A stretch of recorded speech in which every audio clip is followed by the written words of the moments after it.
If you have ever thought about doing an EV conversion on a motorcycle, might have a project in the shed you'll be interested in. Let's have a look. That's my Triumph Trophy. We're not converting that one.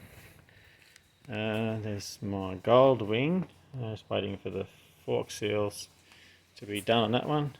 This looks like our little project here.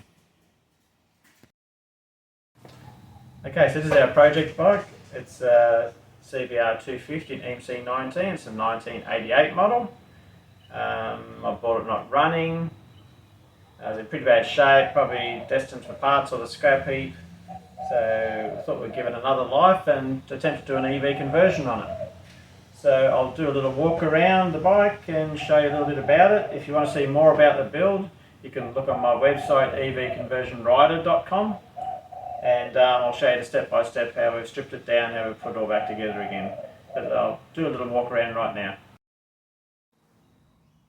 So it may not look like it, but we've actually done a lot of work on this bike so far. So basically I have had this stripped down to every nut and bolt and cleaned it all up and refurbished everything and put it all back together again.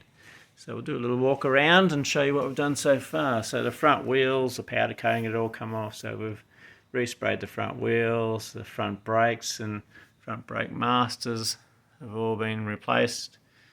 New seal kits, everything in those. The headlights now LED, so nice and bright, which will be good for riding, and it'll also help us save power since we'll be running off batteries, so that'll be a big plus there.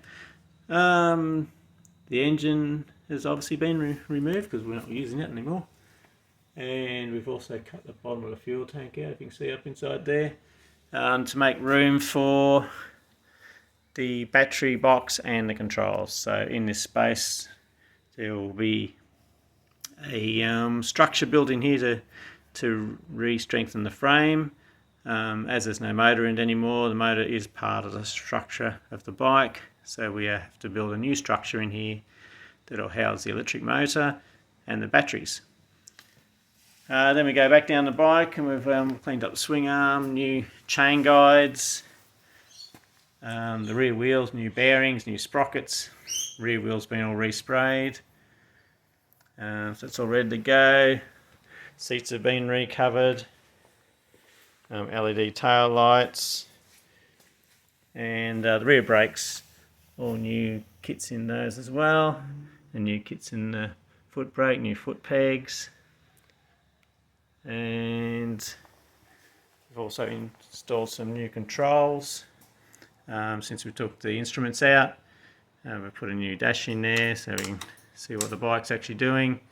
This little unit here will be our new speeder and show us how much power we're consuming. Because it was such an old bike and been sitting out in the sun a lot, we've replaced the light switches, grips, all the kill switches. We've installed some new kill switches and switch gear for the EV conversion part of it, and new grips.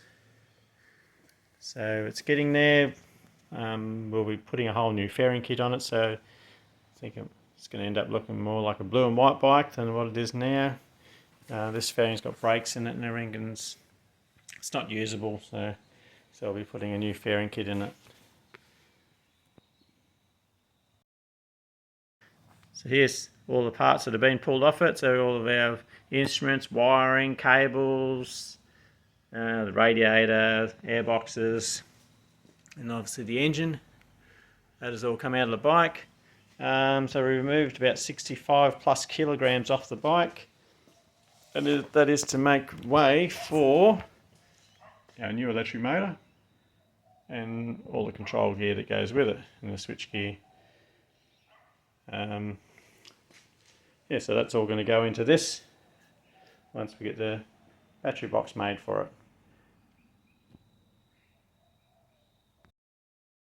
And that's the build so far. So if you're interested in seeing the step-by-step process we've followed, you can check it out on my website at evconversionrider.com. On that website we're going to be showing the process from when we started stripping it down to taking it right up to getting it recertified, registered, and then doing the on-road testing. So if you're interested, subscribe to the site, and we'll keep you up to date.